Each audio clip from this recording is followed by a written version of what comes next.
días. Hello, my name is Jennifer Godinez, and I'm Associate Director of the Minnesota Minority Education Partnership and Director of the Emerging Minnesota College Access Network. And we're proud to comment today on the legislative report card on racial equity. As education equity advocates, the Minnesota Minority Education Partnership has reported for the last 5 years our State of Students of Color report for purposes of documenting the achievement gaps in the state. Unfortunately, we continue to see large gaps between African American students and white students on such tests as the Basic Standards exam. We continue to see overrepresentation of students of color attending two-year institutions rather than four-year institutions, which are obviously more competitive. Again, MMEP sees these rates, and we know they are not caused by inherent different capacities among people of color compared to whites. We know that this is a structural problem. We know it is about education, public policy that should be better in this state. Therefore, we're encouraged that the Organizing Apprenticeship Project, OAP, is now using this data and tracking those education public policies that could make a shift in how our students of color, our talented students, are served by the system.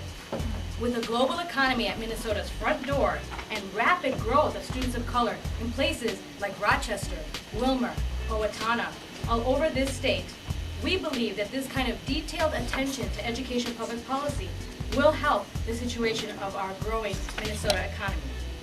And clearly, the report shows that there's a bipartisan, strongly held belief that the development of a productive Minnesota taxpayer begins in the classroom. So I will address three pathway concerns that I think the report really highlights. One of them is low access for early childhood. Again, you can read the report, but it clearly shows if we address universal pre-K in this state, we will deal with a lot of the racial disparities that are occurring.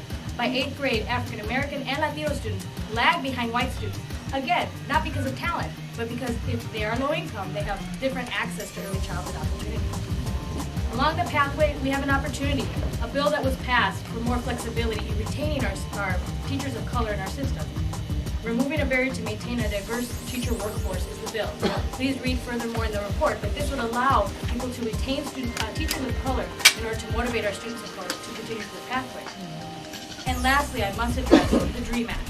Again, given our rapidly growing immigrant population in the state, allowing for in-state tuition for undocumented students will allow for places like Rochester, as I said before, to have the talent they need in the next 10 years. The baby boomers are retiring. These educational public policies are critical for the future of Minnesota. Minneapolis-St. Paul Airport. And